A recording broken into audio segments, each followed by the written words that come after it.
Welcome back to Raising 10, the podcast where leadership, legacy, and family collide. Today's guest knows firsthand that divorce doesn't have to be mean destruction. He's an MBA-trained mediator, a nationally recognized expert, and the founder of Equitable Mediation Services. But more than credentials, Joe Dillon brings heart. Shaped by his own childhood experiencing a painful divorce, Joe has dedicated his life helping families separate with dignity, respect, and peace.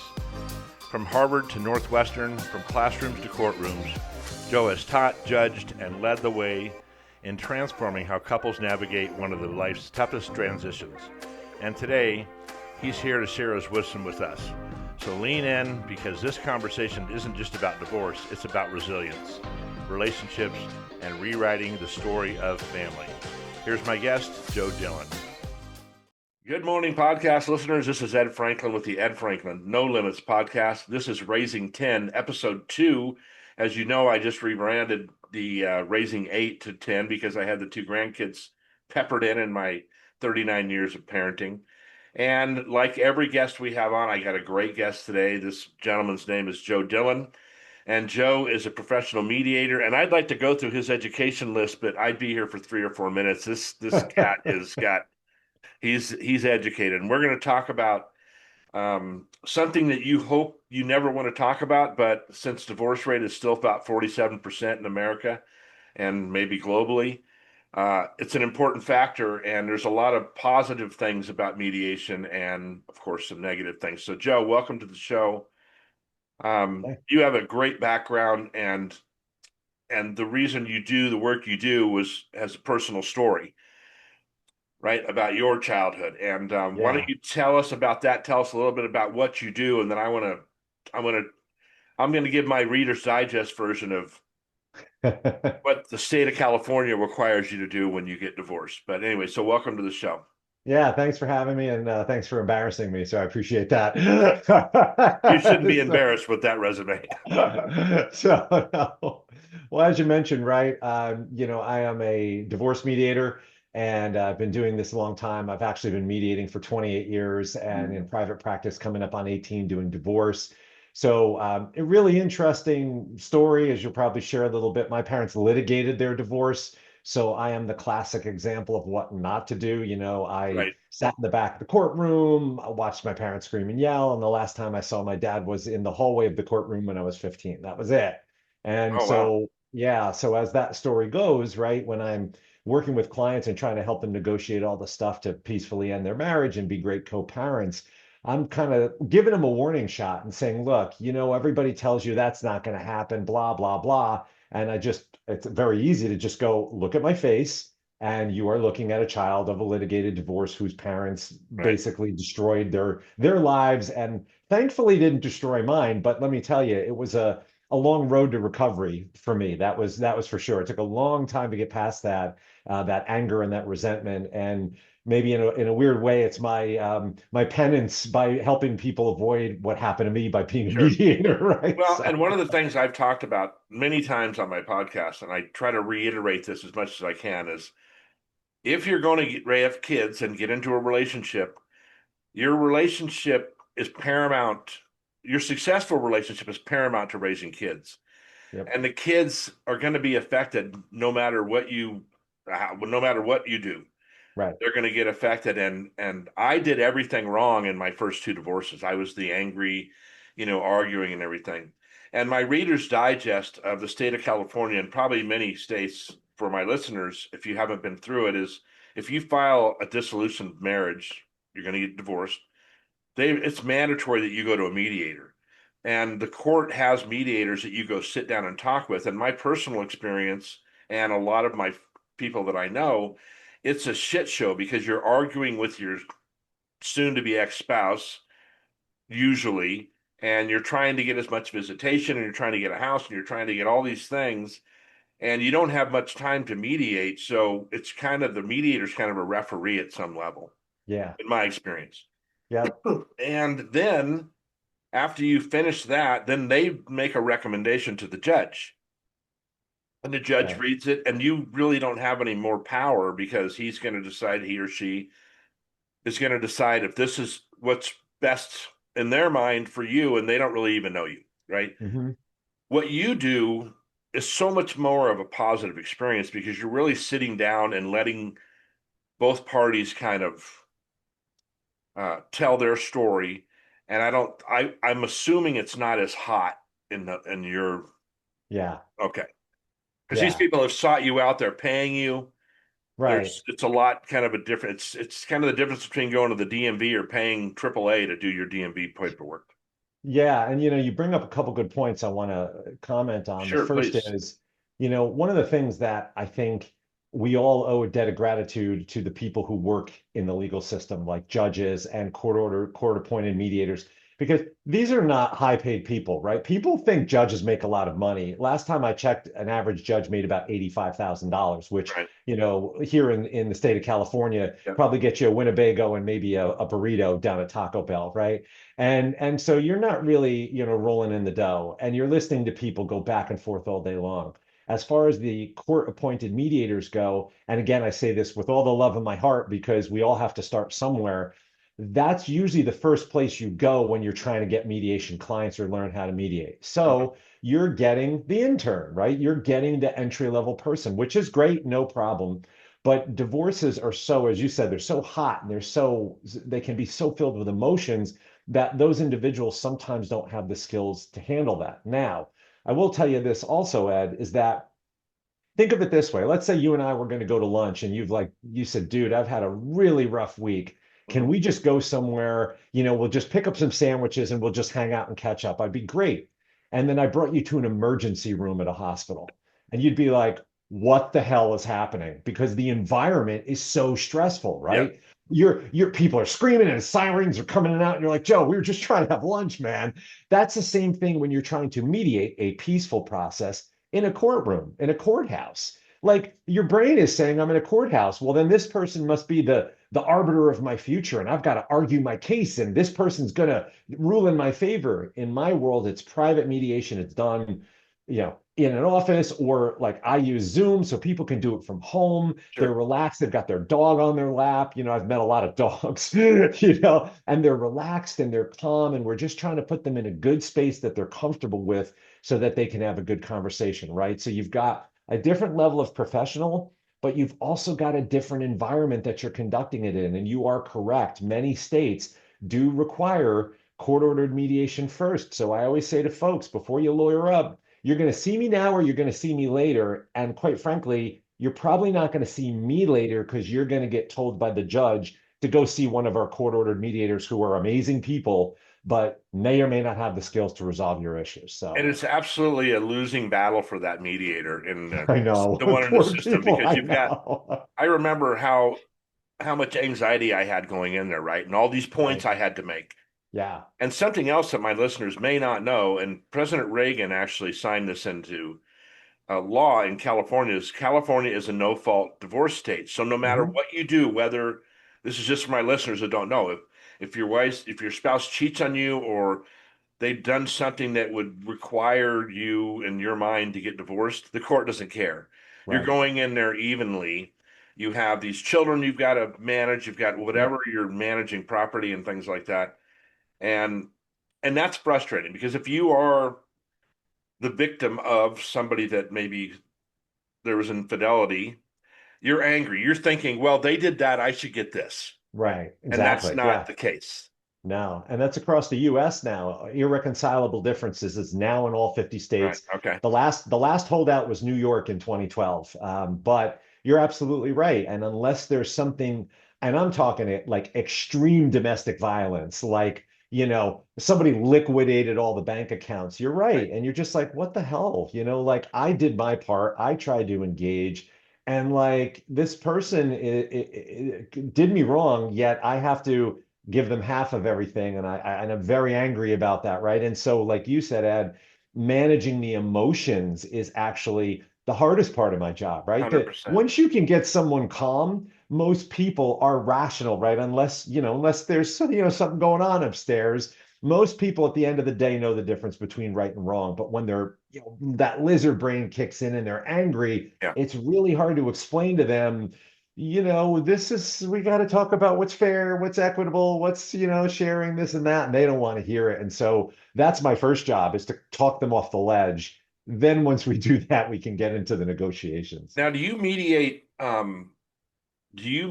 child visitation and things like that? Oh yeah, So just for my listeners again, the sure. idea of mediation is for you to work everything out. So you go set it on the judge's, on his Right. desk, and he can Yep. say, "Oh, cool, these guys are Right. all good with the way the visitation's going to work." That's Hmm. that's the goal. Now, does that Absolutely. ever happen? I went into court several times before I went to court, and just to watch, Yeah. and I don't think I ever saw equitable, like two people coming in and going, "No, judge, we're cool. We Yeah. got it straightened Yeah. out."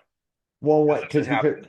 it happens. So, one of the things that we're most proud of is our case resolution rate is 98%. Wow, that's So, amazing. yeah, Yeah. and that's you even like even in private mediation, it's about 70. And I think a lot of that has to do with us treating people like humans, right? And going, yeah, it makes perfect sense that you're angry. Like mediators are supposed to be neutral, and I absolutely am. But it doesn't mean I'm not a person and I can't recognize when somebody's hurting or sad or Right. crying or upset. And just be able to talk to them and go, yeah, that sucks. You're right.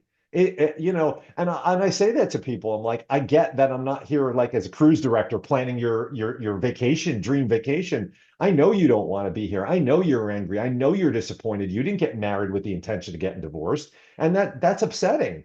Let's talk about that and like let's rage through that a bit, and then we can clear the deck and go, all right, now how do we move this thing forward? And to your point, like with our cases, we get people to that place first, and I think that's unfortunately what's the legal system designed to do. It's to choose a winner and a loser, a plaintiff and a defendant, right versus Right. wrong. And that's just in the setup of a divorce is a recipe for disaster, right? You're pitting two parties against each other. And now you've got this poor judge who has all of 15 minutes to hear both of your sides and then go, gavel, that's it, get out of my courtroom. It's not like on TV where there's this impassioned plea and there's tears and the judge is, oh, it's like, they're like, I got 462 cases to get through today. Next, right? And God bless him for doing that work because I would never I want know. that job, right? So, and another thing for my listeners, and I don't know if they still use Disomaster as in Hmm. California. So, Disomaster is a program where they put both spouses or partners, and actually a question. In Yeah. California, even if you're not married, is it still the common law thing where it's like 7 years or something?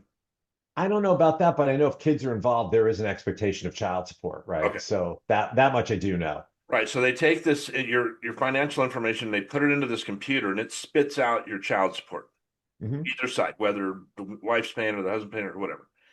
So they don't have a lot of latitude with that. In fact, I don't think they have any latitude with that. They're supposed to stick to that, and for good reason. You don't want a judge making a judgment based on the color tie I'm wearing, or my ex-wife Hmm. looks like his ex-wife, something like Right. that. So you want them. Yeah. So they put in this financial piece in there that makes it easier for the judge to make a decision. Now, when you're doing mediation, Yeah. do you have to follow those rules? Yeah. So Okay. yeah, it's funny you brought up Ronald Reagan, right? Because up until 1984, it was at the judge's discretion to decide what the child support was. And I'll tell you a story about that in a minute. But since then, all 50 states have been required to have some sort of mechanized way to output child support. Naturally, the federal government left it up to the states, and we now have 50 different ways to calculate child support in Of America. Of course. course. Good Yeah. job, everybody. Yay. And so what wound up happening is California, like many other states, has a guideline. We use something known as the income shares model, and it's gotten much better over the years, a lot of different factors in. And in mediation, we use it as a starting point. And what's been helpful is we can deviate from it with reason. Now, normally the way the guidelines are, and in my opinion, I do practice in multiple states. So I've practiced in 13 different states. Of all the guidelines we work with, I would say California's is far and away the best we've got. They Oh, wow. really do try to go by county, go by income, by health insurance, who's tax deductions. Like they're trying to time sharing, they're trying to figure out as many factors as they can put in there to try to make this thing make sense. So I do applaud the state for doing that. And so along those lines, usually it serves as a floor. It's usually like, look, unless you got a really good reason, this is kind of what the state is expecting. And so what we do is we have clients do budgets. And we say, okay, well, let's see how much you think you're really gonna spend on the kids. And then we go back and we match it to the child support guideline. And usually it comes in pretty darn close. That's why I Right. know I'm like, wow, this is creepy. This is really pretty good. But to your point, Ed, you can deviate if you've got a reason. And so there can be reasons, they can be where one parent might be paying more of, say, private school or summer camp or something, or maybe somebody is going to have, they're in an industry that's probably getting downsized and they know that they're going to be losing their job soon. And so we're going to anticipate that, right? But for the most part, the expectation is the guideline is the guideline so that the kids don't become the economic victims of divorce, right? Right. Because then you got parents arguing about it's not enough, it's too much, and the kids aren't in the courthouse or courtroom or whatever in the mediation space with them. So the guidelines really do actually work pretty well these days here in California. So, and a big something has changed a lot since my last divorce, because I've been with my current wife 26 years, is that women were still not making the kind of money men were making in a lot of cases, right? So Right. my wife's both stayed home with the kids. They would do some side jobs and things like that. So when it Sure. came down to the income, I was mostly on the hook for the child support. And mine was extremely high, even though I Mhm. had a lot of visitation. But I'm not here to really talk about that. But nowadays, I know several women that make much more income than a man, Yeah. and they Yeah. may end up with the kids primarily.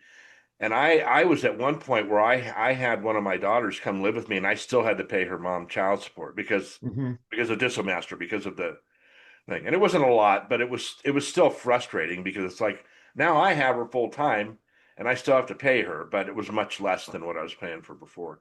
Yeah, and that's something that we see in negotiation and mediation where we can, the phrase, fancy word of the day alert is a rebuttable presumption, meaning unless you give me a good reason that it shouldn't be this, it's going to be this. And that's one of them, right? Where we can say, look, just the income disparity at X, Y, Z, whatever, but party A has this child 100% of the time. Party B is not incurring any ordinary or extraordinary expenses. Therefore, for the purposes of this divorce, there will be no child support paid between them, right? And that's what mediation is good for, because you can really sit down and you can say, look, let's just be honest. Maybe they do go by you once a month. All right. If that's the case, then how's $50 a month? Like use your common sense, right? Like you Right. said, like sometimes the guidelines, the way they're set up now, one of the things that again, what I like about California is taxation becomes an issue. So like who claims the kids,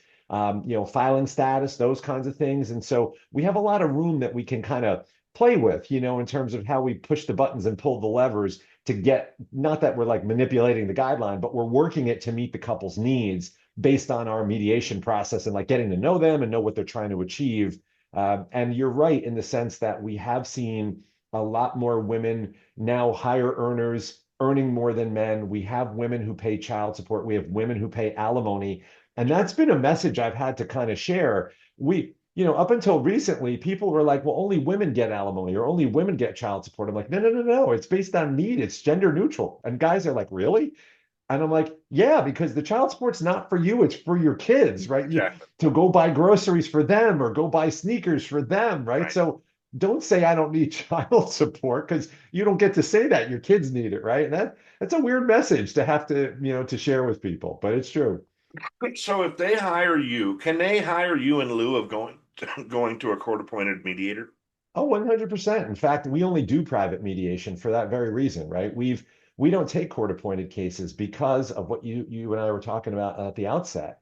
Those folks have already entered the legal system. They've laced up their gloves, they're doing the thing in the middle of the ring, just waiting for the bell. And I'm not, look, I'm at a point in my career where I don't want to be the judge, the arbiter. I don't want to be the referee. I want people who come in and are mediating because they want to put their kids first. They want to not burn the whole house down, right? And they want to preserve their money, right? They don't want to spend it on legal fees and be able to sit down as two adults because quite frankly, like I'm always about respectful communication. And even if I get into an argument with a friend, even if it's like a knockdown drag out, Yeah. I'm still watching my tongue because I still value this relationship, right? This relationship, this friendship, or in this case of co-parenting, this individual is still going to be in my life.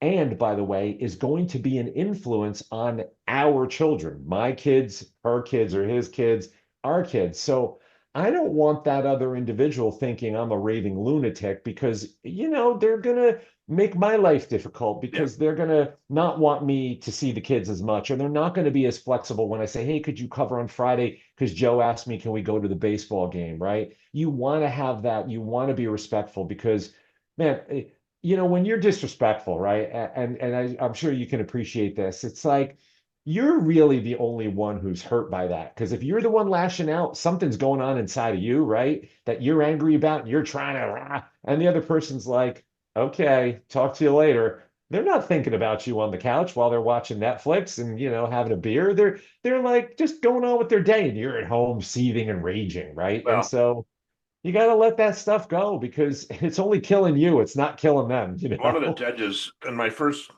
divorce, the judge says to me, to us in court, the problem here is you two are both emotionally involved. And I'm thinking, no, fuck, I hate her. You know what I mean?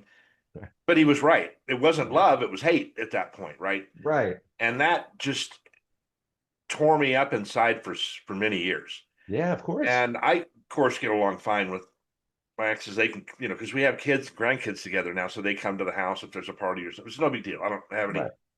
Once I took that weight off my shoulders, I was much better off. But what Of you were just course. saying about that lashing out, that's sales 101, right? That's you get that email that you are like, I can't believe they just sent that, and you start banging on the keys. My Right. thing is you take 4 hours and don't reply to Yeah. that email, right? Until Yeah. you get your head together.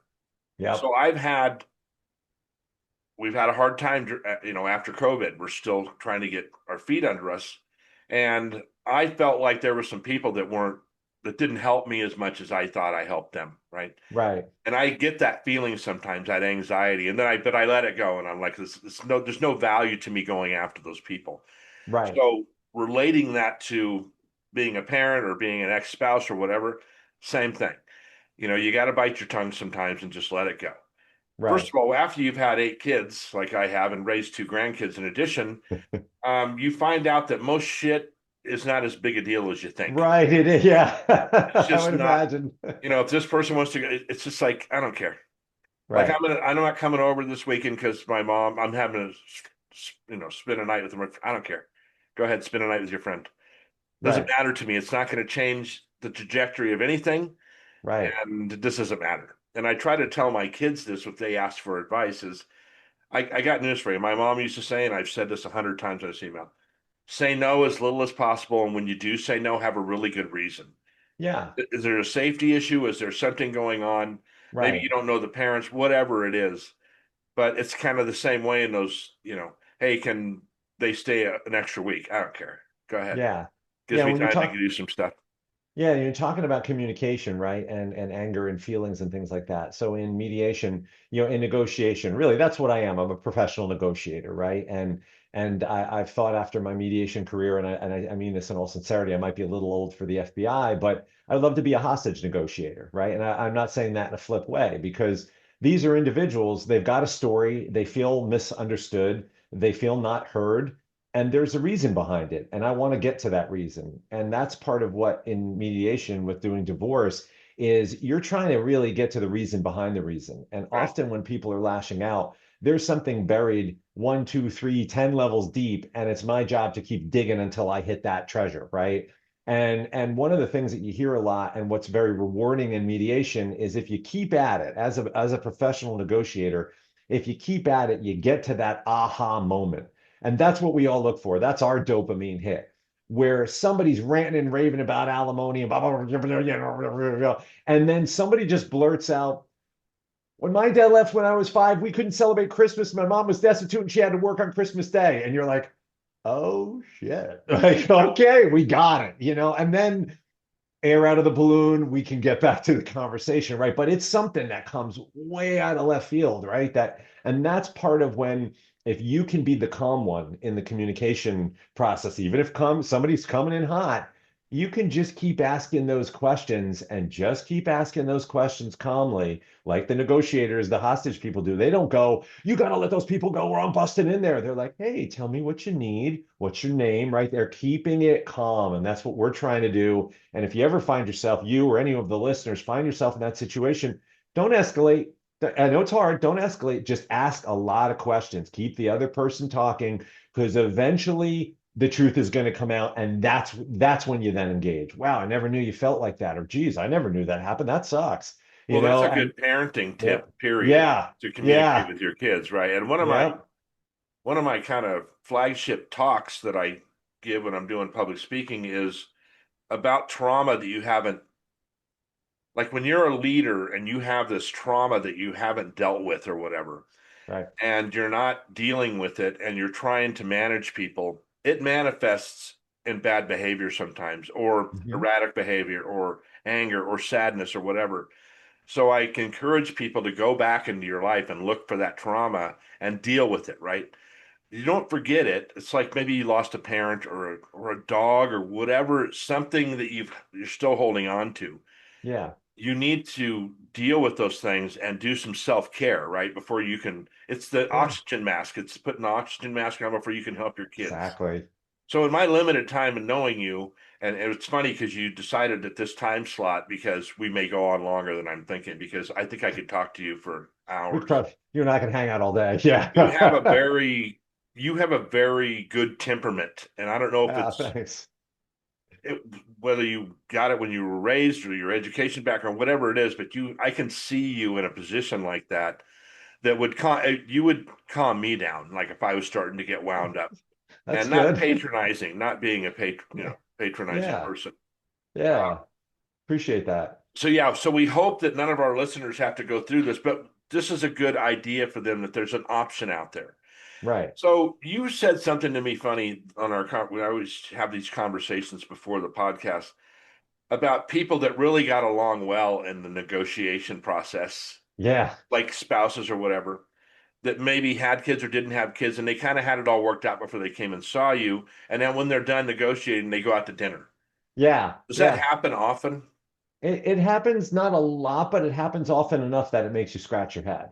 Yeah, Um, and we, of course, like as neutral third parties, I am, as far as life goes, I am a live and let live. I'm like, you want to shave your head and wear a diaper, knock yourself out, right? Like, I'm not doing that, but you right, want to do that, go for it. right, Like I am just one of those people where I just want everybody to be happy and do your thing.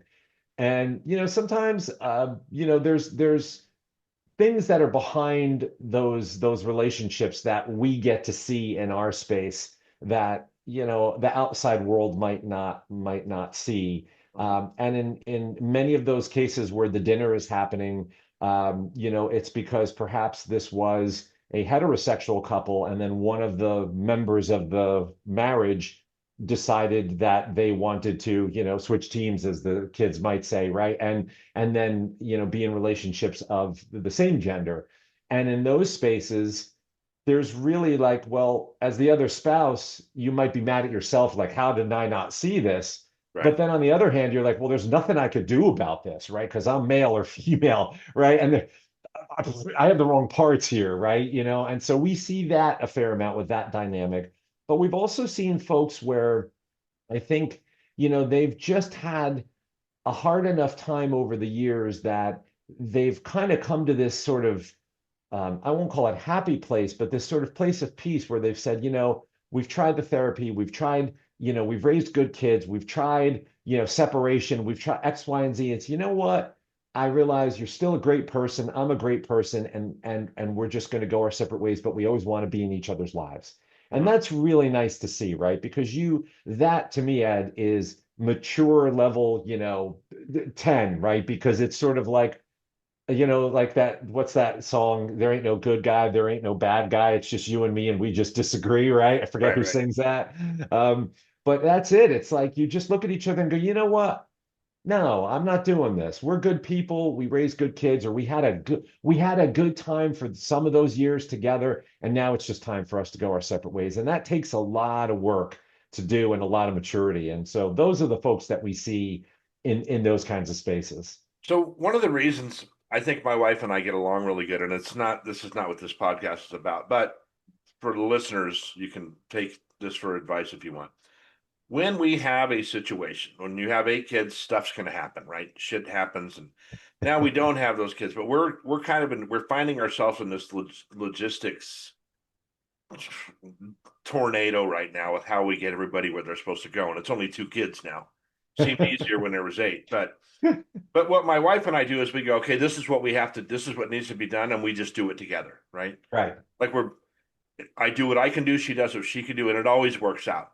Hmm. And that's, I feel good about that. That's how kind of our whole marriage was. It was just like this is what has to be done, and we just need to do it together. Like Yep. we had 5 girls in 4 sports at one time. Well, that you can do the math. That's hard to get around on weekends Yeah. and all that stuff. So it could be a situation like that where people just decided at this point they're going to move on, and try some other thing. I don't know. Listen, I'm a Catholic. We're supposed to be married forever. Well, that didn't work Right. Yeah. for me, right? Yeah. Yeah. And Me too. Yeah. That's and right. I have some kids that have had relationship issues too, and it could have been derived from my immaturity when I was younger. I could have put that on them or whatever. But for the most part, they're all doing great. But um, yeah, I don't understand why the divorce rates are still so high. It's probably preparation. They haven't drawn out the expectations, and then or those change over the years and they never revisit them, right? So I always tell salespeople there's 3 rules in life, right? There's Okay. expectations, communication, and discipline. So you gotta draw out your expectations. This is what I expect for you, wife and husband, and then we have to communicate those two because sometimes we have expectations we don't tell the other person, and they're like not Right. meeting our expectations, and I'm like, well, they don't fucking know. That's why they're not meeting them. Yeah. Right. And then you Exactly. got to Yeah. have the discipline to do it, right? I told Right. you I would mow the lawn on Saturday at 9. If that's how petty it is, mow the lawn at Saturday at 9. Don't wait. Right.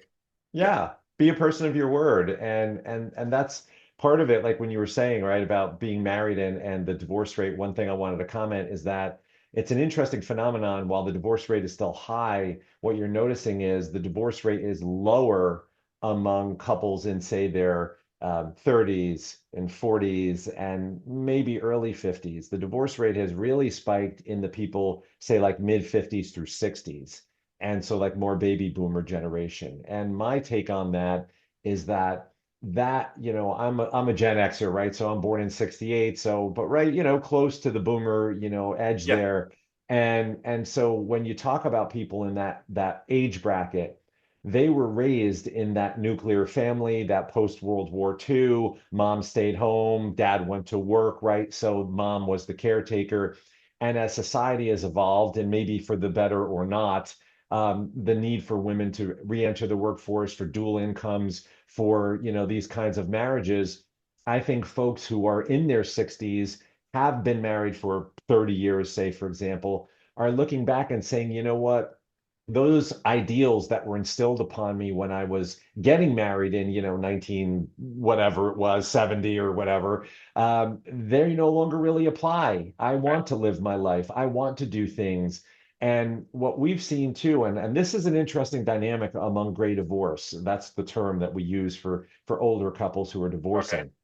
What I've seen, Ed, is that because the wives were the primary caretakers, I say they worked inside the home because I know all the crap I put my mom through. I'm an only Right. child, and I'm sure I put her through hell, right? She didn't get paid nearly enough to deal with my nonsense. And so, but she didn't stay at home. She worked inside the home. And now these ladies, these women who are now in their 60s and 70s have said, I didn't live the life of adventure. My husband worked and traveled for business and had his dinners and his 2 martini lunches and all that stuff. And now he wants to sit on the couch because he's tired, and that makes sense. He's worked his whole life, and now he just wants to read his book or play his golf and just hang out. Me, I've been sitting on that couch for 40 years. I want to get out there. I want to travel. I want to meet people. And so you've got this like split. And that's why a lot of these divorces are actually really amicable, because they're like, well, no problem. You want to go off and travel the world? Go for it. I'm going to be here reading my book and, watching Golf Channel on TV, right? And And that's what we're seeing. That divorce rate's actually 75% in the gray divorce. Oh, So wow. 3/4 of those marriages are now ending in divorce. And our oldest client was 82. Now, I'm thinking if you got to 82, I'm figuring, I mean, Just I write it hope out. this, right, just right, exactly, land the plane, man. But this guy was like, he was a photographer. He wanted to go on safaris in Africa. I think his wife was like 76, and that was too dangerous. I'm not flying. I'm not doing it. And he's like, well, I want to do it. And he did, like, and so you're like, well, okay, people want to live their lives. And that in that world, in that space, that's where the divorce rate is highest. That's kind of dragging up the average, if you will. And so we're seeing a lot of that happen. And those divorces are usually very amicable because at that point, they've both got the retirement stuff, they both got Social Security, they're both just really just kind of coasting at this point, Yeah. and they're able to just kind of go their separate ways. So two things about that. My Yeah, second marriage, I traveled a lot, and I would come home on Friday, after being gone all week, and she'd say, "Hey, let's go out to dinner." I'm like, "Are you kidding? I can't eat."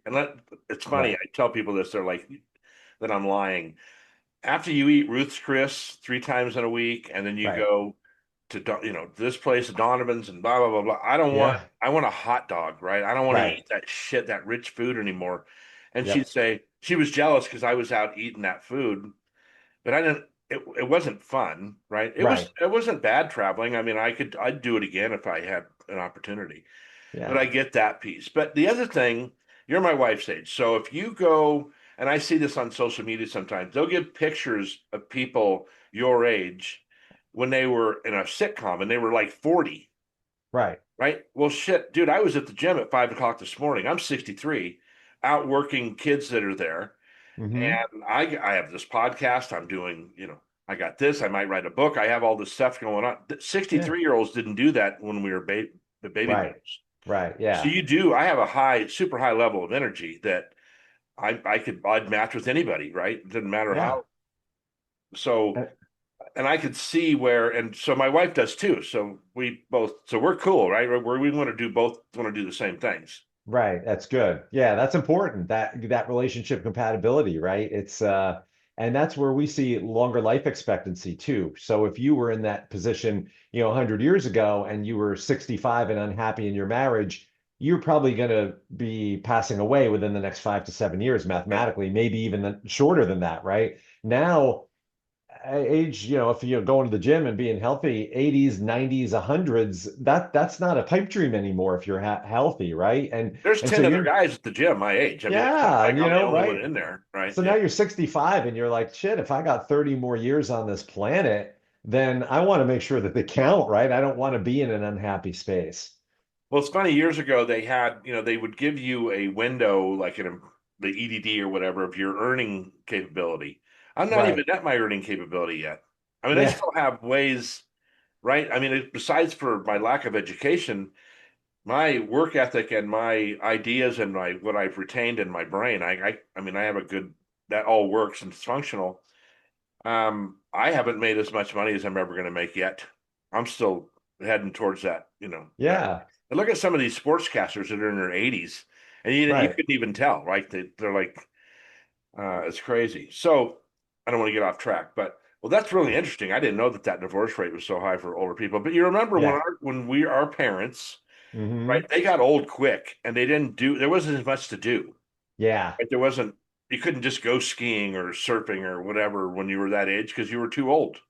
Yeah, yeah. My dad, he was in construction, so he was a bricklayer, and he's carrying bags of concrete. And then, as he got in his career, he got to be more of the foreman. And then, back like we were talking about before, then he didn't go to school for it, but then he became an architect because he had so much experience building things that he could Right. actually draw them as well. And he was a high school graduate, right? And he couldn't, yeah. So And these yeah, he days he could. couldn't do that. There's no way, right? But yet somehow he still built hospitals and municipal complexes and they didn't fall down, right? So you're like, okay, but that's that kind of manual labor, which takes a toll on someone physically, does also make sense, right? Lots of us in these kind of information jobs now, we're getting soft in a different way, right? Butts and seats and all. But, I'm not lugging 50-pound bags of concrete up and down, 4 flights of stairs trying to Right. put down a concrete floor. So I definitely have the ability to be active later in life, right? As long as I keep myself in shape. And,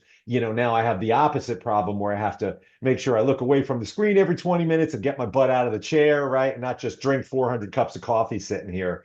But yeah, there's that opportunity. And I think that's part of life, right? Is that, like you said before, I like what you said, where when you were talking about you and your wife and about getting the girls to sports, I think a lot of times, Ed, people want it, they want validation, they want acknowledgement. Think about when we were little kids, right? What were you waiting for? Good job, good job, Ed, Right. good job, Joe, or the report card or the trophy from baseball, right? You always got accolade. And then as you got older, you didn't get that anymore. And it kind of sucks, right? It's like you don't want a parade, but you'd like somebody to say, thank you. And you and I, we were talking about this, right? All those rules that you learned in kindergarten, they also apply to a marriage. Please, thank you, you're welcome. Could you please Yeah. help me? It's really not that hard when you think about it, but it's really hard when you're trying to get five girls to four different sports and you're all just running around. But as an adult, it's really just saying, we're going to just keep doing what we're doing with one caveat. And this would be my tip to the listeners, on keeping your relationship together. Make sure that you acknowledge and validate what your spouse is doing, even if, like in my house, for example, my wife Cheryl, our role is that she takes out the trash on Thursdays, right? That's her quote unquote job. But so when she takes the trash out, it's been for 22 years been expected for her to take the trash out. She wheels the pails out, and when she comes in, I said, "Hey, babe, thanks for doing that." And she's like, "Oh, of course." She goes, "It's my job." And I'm like, "No, I appreciate it." She goes, "Thanks." And then it's just a Super important. silly thing, right? But it's an acknowledgement. And that, Ed, is what I think really keeps people together. And that's what people forget to do. And that's what leads them to my office, is because they either take the other person for granted or they don't recognize the role they're contributing because they say, well, you stay at home all day with the kids. And that other person's like, oh, yeah, you try staying home for 30 days and see how well you fare. Right. So just simple stuff, man. Basic manners will get you 90% of the way there, in my opinion. My first divorce, my mom says, you know what? Just give her the kids all the time. She'll have them back to you in 2 weeks. Exactly. I'm not going to Right. Good keep luck them, to but you. I Right. couldn't Yeah. do that. But looking back, I could do it now. I could get rid of kids, like a couple of them, Yeah. sell them There you off or go. whatever. Vote them off the island. Yeah. Yeah, but you're right. That there is, and this is just, I kind of think about social media with the picture it's painting for our kids, right? hmm So, and it's not a realistic picture, right? It's the same in professions. You see all these people that have all these billions of dollars. Half of them Yeah. don't have 2 cents to rub together, right? Right. But the what we're seeing is that all these things are available to you, which I guess they are. hmm But statistically, it's probably not going to. It's like watching sports. If my son starts, batting practice at 2 years old, he'll be a professional baseball player by age 20. The odds are still one in a gazillion that this kid's going to Oh, be, yeah. you know. hmm And I've we got have, clients like that. Yeah. yeah, we have those expectations for our spouse too, that they're going to have. I was watching this guy on social media the other day, and he says, when a girl wakes up on social media and she has makeup on, she set the camera up, right? Right. It's not some camera came into her house and saying, "Oh my God, look how beautiful she is when she wakes up." She's a train wreck when she wakes up, just like all of us, right? Right. Yeah. Yeah. I have to lean on the wall and kind of drag myself against the wall sometimes to Exactly. get to Get the wherever I'm shade going. open. Oh God, dog is crying, needs to go outside. You're like, okay, this is how my day's starting. And I think that's a Joe, good, yeah, that's a good point, right? It's like that's what relationships are, and acknowledging the reality, like you said, this setting a good example that yeah, relationships are, getting a washcloth for your spouse when they're sick and they've got a fever and they're throwing up in the toilet and saying, do you need anything, can I get you some tea, right? Like that's what's happening too. It's not all glamour shots and vacations and social media posts. yeah. Well, I tell you, I love your message. I really like you a lot. I think that we could do another podcast and even go a different direction because Why not? Yeah, you, well, I feel like you have a lot of calming information for people, just period. Like you could just be one of yeah, those guys, a go-to person in your negotiation, dreams and things like that. I think that's awesome. I think thanks. we gave the audience enough information about the first rule is don't get divorced, right? But we know And that's You know, Avoid it if you can, right? Yeah, avoid it if work you can. work on your marriage, right? Joe It's can find something else to do if nobody else gets divorced again. I could be a hostage negotiator. There you go. Exactly. We're gonna The have dream will be plenty of fulfilled. hostages out Yeah, exactly. I think I'll go take one there. now just to help. So one thing you keep saying, and then we'll wrap this thing up. You keep saying us. Do you have somebody else that is a mediator within your company? So my wife is actually a divorce coach. Okay, And so what we've been that's what talking I didn't about, know if she's you were my talking about her or. yeah, no, I'm the only mediator. She's the coach, and that's we work together, and that's exactly what our philosophy is you got to handle the emotional stuff as well as the financial stuff and the tactical stuff and all the paperwork, right? It's people think divorce is just this like single issue, like parenting Oh yeah. plan or what are we're going to sell our house. It's a whole amalgamation of stuff, and a big Oh chunk man. of it is we've been talking about is that emotions. Get that under control before you ever step into my office, a lawyer's office. Go to therapy, go to couples counseling, even if you're not staying married, work on yourself to get yourself in a space, and then you can enter the process. It'll go a lot better, trust me. So that's a good question, and this is the danger of you and I talking because as soon as you say something, it brings up. How often do people reconcile after their mediation? Very rare. We've only had Okay. two in our history because Oh wow. most people, yeah, like one of the things that you realize is that most people, when they decide to divorce, it's not a snap thing. Studies have shown it takes them a little over 2 years from the time there's this inkling in their Yeah, brain that that makes goes, sense. I think I might want a divorce to actually stepping into my office or a lawyer's office. So they've been giving it some thought. And if they haven't, we actually don't work with them. We actually say, you know what, thank you for, reaching out, but we're not interested. If we get a voicemail from someone at 2 in the morning saying, I want a divorce, we don't call them back because they had a fight, whatever happened, right? Like maybe they do, but they really need to take it down and think about it and really, process that. So yeah, reconciliation is pretty rare, Yeah. but we do get people where if they come in, we do at least try to ask them, have you done everything you can to save the marriage, right? Have you done the work? Have you tried this?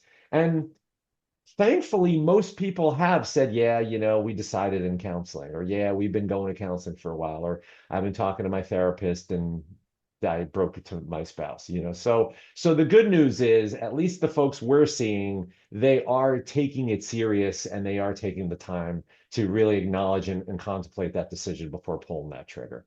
Yeah, I mean, so on as far as my belief, you should get married and stay married, right? That's my religious background, that's whatever. Now, not a good example since this is my third marriage. But I wish I would have taken more time up front and prepped a little bit more. And before I had kids, wish I would have known a little bit more because you learn a lot Yeah, of shit when you have kids and there's no manual. yeah, There's no yeah. manual for marriage either. Nope.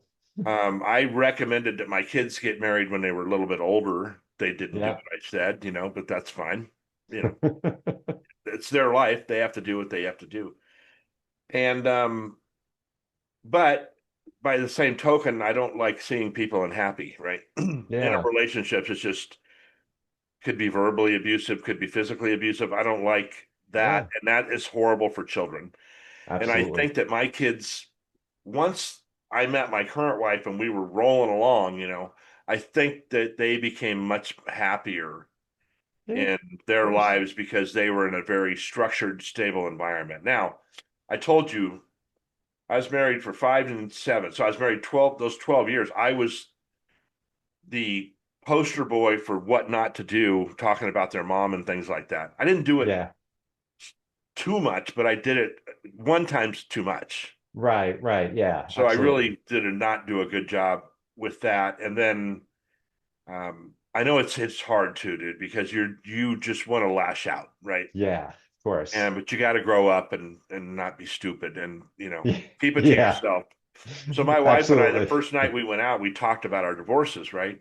Hmm. And what happened in our marriages and stuff like that. And it was humorous because we were pretty much over it, but it was also daunting because we had to deal with it for a couple of years, her and I, and she had to deal with him, and I had to deal with her, and Right. kind of things. But like I said, it's looking back, I could have done 100 things differently, and that's why I'm hoping that people listening to this go, if they unfortunately find themselves in the situation, they know they have an alternative.